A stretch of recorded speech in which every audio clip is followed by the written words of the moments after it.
All right, guys, we are back for another week of the Dana White Tuesday Night Contender Series. Obviously, this is pretty late, so I'm not expecting a ton of views or a ton of likes, but I got to get the picks out, and hopefully I can generate a decent amount of views within the next 24 to 30 hours. But yeah, we're just going to get right into it. We went again 4-1, missing on Billy Brand, who was my favorite underdog of the card.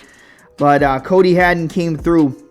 Beautiful left hook over that shoulder roll, and then, you know, the ground and pound to the submission. It was academic.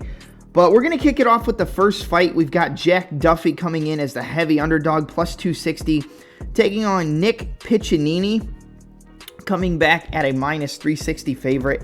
I'm going to be honest, I think that this fight is a pretty volatile one, and I honestly believe it should be a pick'em. I truly believe that.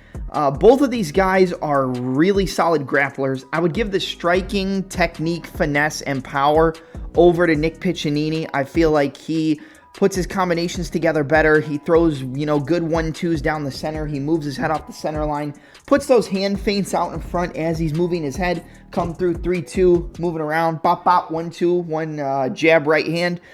Decent kicks as well, but he's a really good defensive and offensive wrestler. That's where a lot of his success comes from, is being able to control guys on the mat, whether he uses that Dagestani handcuff in the half guard, you know, moving to the mount, pushing the opponent up against the cage, moving to the triangle leg mount. And when I look at a guy like Jack Duffy, he's definitely at a disadvantage in terms of the striking in this fight. There's no reason I would venture to say anything different.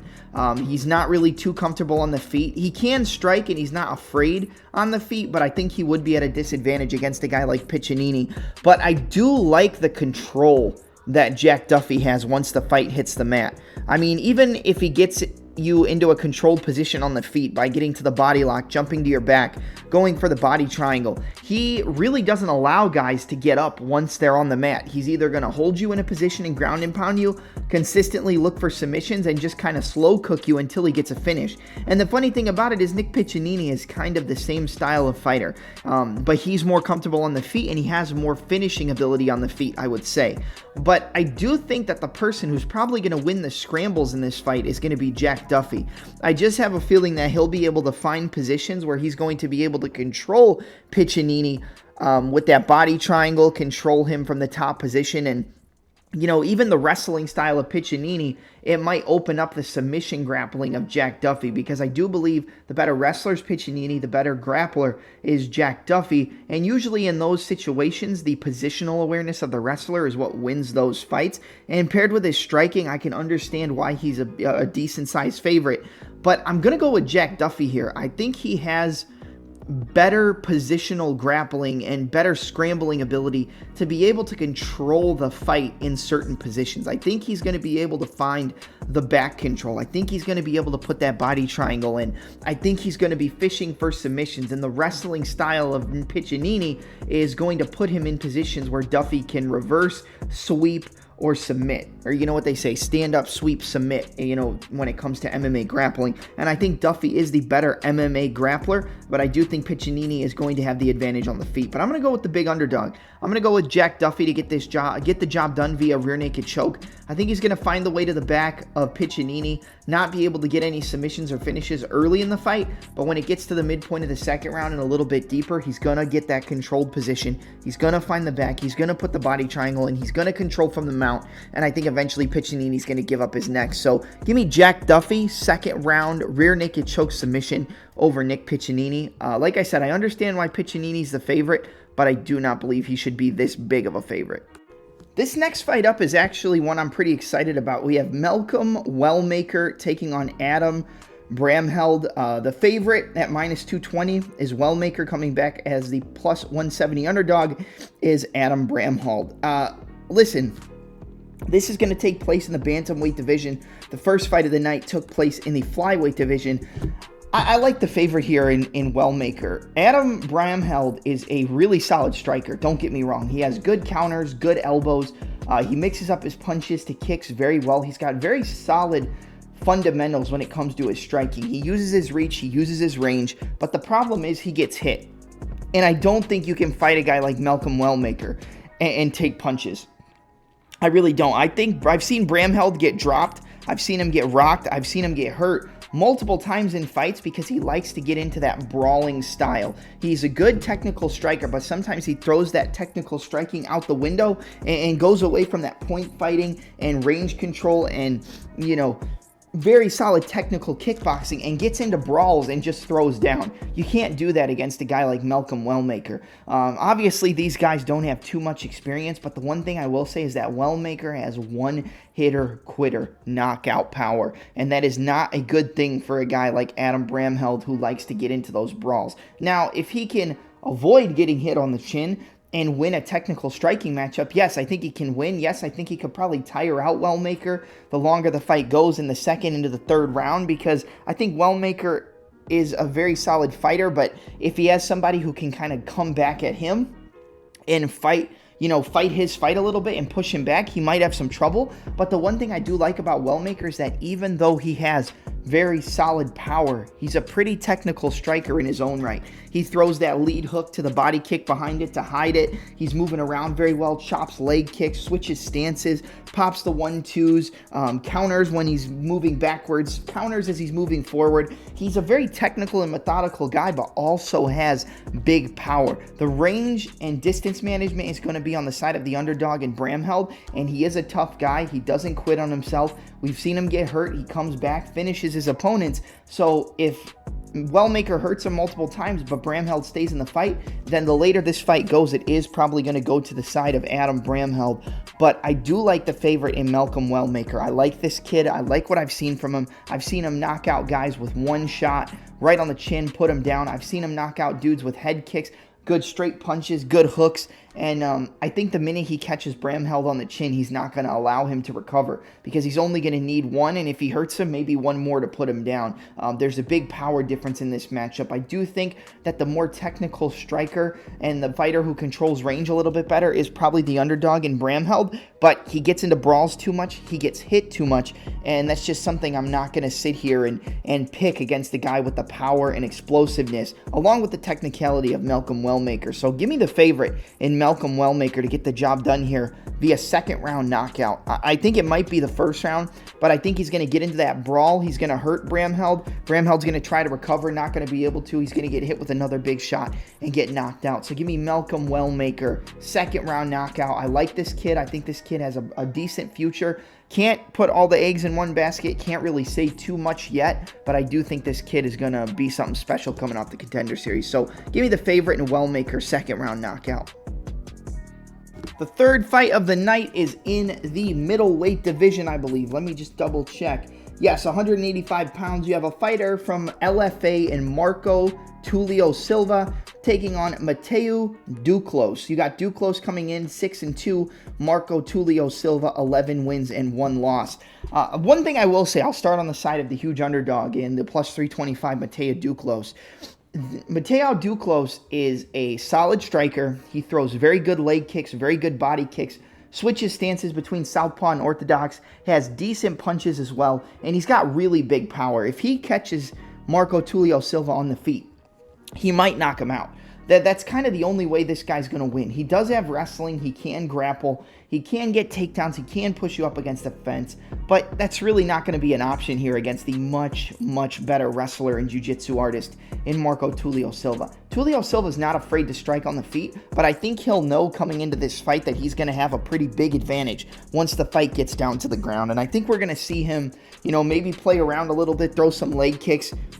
But once they get into that first exchange, I think Tulio Silva is going to change levels, get the takedown, either use it to push Duclos up against the cage or just change levels, get the takedown. And once the fight hits the mat, it's going to be all Marco Tulio Silva as long as he's on top. He's going to go for that ground and pound. He's going to keep heavy chest pressure. He's going to look to pass from half guard to side control to full mount, put those grapevines in, land some big ground and pound, and either just ground and pound TKO Duclos, or he's going to allow him to give his back up and potentially go for a submission. He can go for an arm triangle from the top position as well, even if Duclos doesn't give up his back. But I do really think that once the fight hits the mat, it's not going to be competitive. If it stays on the feet, then the underdog has a shot. He's not a terrible striker. He does leave his head on the center line a little bit, and Marco Tulio Silva does have power. He can clip you and knock you out. I've seen him knock guys out in LFA. He's not just a grappler, but he does have a big advantage in this fight against the underdog if he gets the fight down to the mat, and I don't think he wants to play around on the feet for too long with a fighter who has the power of a Mato Duclos, because Duclos will get into those brawls. He will get into those exchanges. And that is something that I think, being a huge favorite, you just have to know where you have the biggest advantage in these fights. And I know Tulio Silva is going to have the advantage when the fight hits the mat. I don't even know if Duclos will be able to survive one round on the mat against Marco Tulio Silva. I am going to go with the big favorite. If you want to knock the number down in terms of the betting, I would just take Marco Tulio Silva inside the distance. Maybe you want to take Marco Tulio Silva by submission. But like I said, Silva has decent forward pressure. He has good counters. He's got a good hook cross. He's got a good 1-2 down the middle. He catches punches well and throws good counters. So he's not really incapable of getting a KO on the feet. I think Mato Duclos is knockout or bust. He's going to have to chop those low kicks. He's going to have to catch Marco Tulio Silva coming in. He's going to have to hurt him. He's going to have to knock him out. We've seen it happen on the Contender Series multiple times before, but I do not think Duclos is going to be able to get the job done here. I'm going to go with Marco Tulio Silva to get the job done here via second round ground and pound TKO. You know what? Actually, I'm going to go with an arm triangle submission. I think he's going to get to the mount, land ground and pound, and then he's going to take that arm triangle and get the submission. So give me Marco Tulio Silva as the big favorite to get the job done here via second round arm triangle choke submission and come through in his Contender Series debut. But like I said, the underdog is live. He does have decent striking, a lot of power, and can knock out Silva if he doesn't respect his striking. But the grappling is just night and day when it comes to the favorite versus the underdog. So Marco Silva via submission. I'll go arm triangle in this one. All right, the next fight up is in the featherweight division. You have the returning Bogden Grad, who lost to Tom Nolan on the Contender Series via vicious knockout the first time around, taking on Michael Aswell. And when you look at the records for both of these guys, you have Aswell coming in 9-1, Bogden Grad 13-2. What do we say in these breakdowns so far? That usually if you're coming back to the Contender Series a second time, they give you a favorable matchup and you're usually able to pull through. In this fight, I think Michael Aswell is a pretty entertaining fighter. I mean, this guy's just going to come forward. He's going to look to throw 1-2s down the middle. He's going to look to get in your face, and he's going to look to put multi-shot boxing combinations on you. This guy's a pressure fighter, walking forward, looking to land overhands, uppercuts, hooks, looking to attack your high guard and get you to shell up. And then once you get into that defensive shell, he's just going to unload with a lot of volume. But he also has decent power. It's 1-2, hook, uppercut, hook, overhand, upper, hook, right hook, left hook, lead uppercut. I mean, he's just going to come forward and try to get in your face and knock you out. We've seen Bogden Grad get knocked out. He got knocked out viciously by Tom Nolan on the Contender Series. But I do think that Bogden Grad is going to be able to stand up and strike with Michael Aswell, but he's going to have an advantage when the fight hits the mat. Whether it's Michael Aswell on top or whether it's Bogden Grad on top position on the mat, he's going to have a jiu-jitsu advantage. He looks for sweeps, submissions. He's very good defensively on his back. That's the one thing I've noticed, is that even when he gets taken down, he doesn't really allow for the fighter on top of him to land a lot of damage. I mean, he's going to tie you up with the overhook. He's going to go to the rubber guard. He's going to look to get to the butterfly hooks and sweep you to one side, and then look to get on the top position, land ground and pound, look for a submission. He can go for triangles. He can go for arm bars. He can sweep you in the omoplata. I mean, this guy is very, very solid off of his back and on the top position. When the fight hits the mat, Michael Aswell is going to be at a disadvantage. Like I said, whether he's on the top position or whether he's on the bottom, it's still going to be at a disadvantageous position against a fighter like Bogden Grad. Bogden Grad also has knockout power on the feet. We've seen him knock out guys with flying knees, head kicks, big punches. I mean, I saw him get a nasty flying knee knockout in one of the fights I watched on the regional scene that he had after he lost on the Contender Series. Brutal flying knee. He's not afraid to get on the feet and strike. And the one thing I do notice is that Bogden Grad is much bigger and stronger than Michael Aswell. Now, it could be just a visual thing, but this guy, there's no way he doesn't kill himself to make 145. He looks like a 170 pounder. I mean, he is ripped, he's shredded, he's a big dude, and he looks much bigger now than when he was on the Contender Series. I don't know if he's on some of those supplements. I don't know if he's got the secret juice like Paulo Costa, but this guy is a big dude. And again, big based off the fact that you got to think when these guys come back for the second fight on the Contender Series, they usually get a pretty favorable matchup, and they cannot afford to lose again because you're rarely ever going to get a third shot. So I got to take the favorite in Bogden Grad here based on the Contender Series principle, the double up principle. He's coming back. He lost via vicious knockout to Tom Nolan, but this is a fight that I think he can win. This is a fight that I think he can get a knockout on the feet, but I know he has a huge advantage when the fight hits the ground, and I really think that's where Bogden Grad is going to be able to put this finishing sequence together to get the job done and probably get his UFC contract. I think Bogden Grad is capable of striking on the feet with Aswell, but with the forward pressure, with the volume striking, with the power, you don't want to get into big striking exchanges because we know that Bogden Grad can get knocked out. But I think he's going to get those takedowns. I think he's going to get the control from the top. I think he's going to land ground and pound. I think he's going to pass from half guard to side control to the full mount. Look to land ground and pound once he gets into the mount. And I think he's going to find a submission victory in this fight. I'm going to go Bogden Grad to get the job done here via a first round rear naked choke submission. I don't like picking rounds on the Contender Series, but a lot of the times I won't pick the third round. I'll pick the first or the second. Second round is my favorite round to pick. If you watch my breakdowns, you know I give you reasons as to why, but I think he's going to get the takedowns. I think he's going to be able to out grapple Michael Aswell, and I think he is going to be able to get to the back and probably get a rear naked choke finish. I see a submission for Bogden Grad, but just like the other fights we broke down, even though this guy is a better grappler than a striker, he definitely has knockout power, and he throws unorthodox strikes that can clip his opponent on the chin and put him down. So I'm going to go Bogden Grad via submission. I'll go rear naked choke second round to get his Dana White Tuesday Night Contender Series win and get his UFC contract. He's coming back to the Contender Series. This guy's not going to lose. Give me Bogden Grad by submission. All right, and now we get to the Dana White Tuesday Night Contender Series Week 3 main event. You've got the favorite in Liam Anderson taking on Andre Puliev, or Puliev. I think it's Puliev. Puliev plus 154. Liam Anderson minus 200. One thing I will say when breaking down this fight is that it was very hard to find good tape on a guy like Andre Puliev. Fight Pass didn't have anything. YouTube, I found a couple fights, but I found some stuff that was in Russian, and it looked like it was his highlights, but then when I kept watching the video, it looked like it was a highlight montage of multiple different fighters, but there was no English. It was all in Russian. But what I've seen from this guy is he likes to throw a lot of kicks. He's a very kick-heavy guy. Decent boxing, not the best grappling.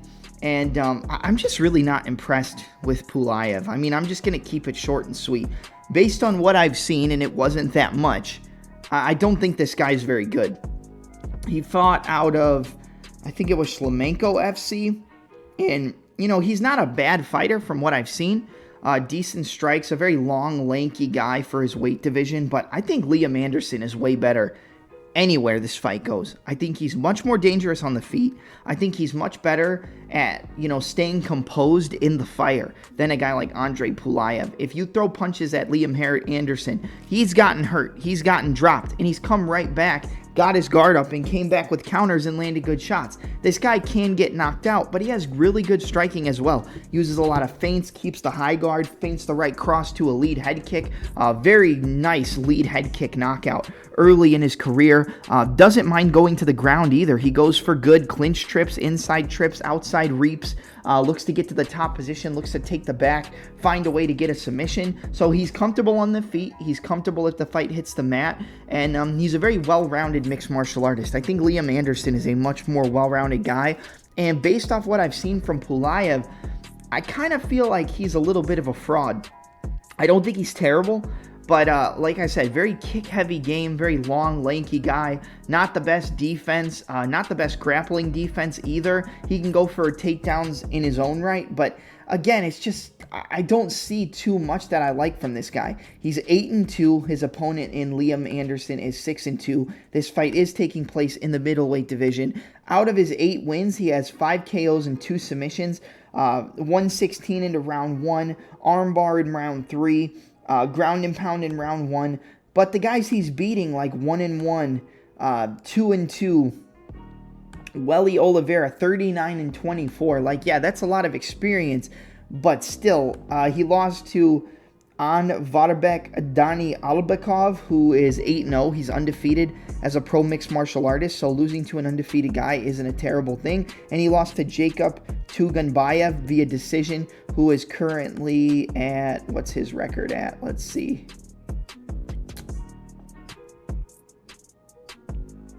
10-4, so not a terrible record in that either. But like I said, a lot of the guys he's beating, I mean, 4-3, like I said, 1-1, so 4-3, 1-1, 39-24, and then 2-2. I mean, this guy isn't really beating that high level of competition. Now, if you look at Liam Anderson, his last loss came to Miles Lee via decision back in July of 2021, who's 3-1 as a pro. He's got a win over Robert Guidron, 8-10. Again, not the best record. Gordon Cunningham, 3-3, not the best record. Jay Manning was 2-0. Now he's 2-1, so he did hand an undefeated fighter his first loss. And then in his last fight, he got a win over a guy who's 6-6 now. I think he was 6-4 coming into that fight against Harrison, or Anderson. I want to keep saying Liam Harrison, but I think that the records are very... You can't take too much from records, and that's one thing you got to know about the Contender Series, is that even though you think that, oh, well, you know, these guys should be fighting high-level competition, a lot of these guys on the Contender Series aren't fighting high-level competition, so we don't really know how good they are. But based off of the tape, based off of what I've seen on the tape, I do think that the better technical fighter, the more well-rounded fighter, and the fighter who can win in more ways, whether it's on the feet, in the clinch, on the ground, with submissions, with ground and pound, I think it's Liam Anderson. And I understand why he's the favorite. And like I said, it is hard to find tape on a guy like Andre Pulv, so maybe I just haven't watched enough of him. This is a fight I would be kind of weary about betting, whether you're on the favorite or the underdog. But I do think the more well-rounded fighter, the better fighter in a brawl, the better fighter in, you know, the fire when it gets kind of hectic, is going to be Liam Anderson. He's got good counters, good short counters, good kicks, good grappling, good submissions. Give me the favorite in Liam Anderson to find the win by knockout here. I'm going to go Liam Anderson, second round knockout over Andre Pulv. I understand why he's the favorite. I think it makes sense, and I think he's going to come out with a win and probably a UFC contract. I like this guy. He has been hurt, but again, like I said, he comes back from it and finds a way to win the fight anyway. So give me Liam Anderson, second round knockout over Andre Pulv. And yeah, that's going to be it for my Dana White Contender Series picks for Week 3. Fights are tomorrow night. Let's make some money, baby.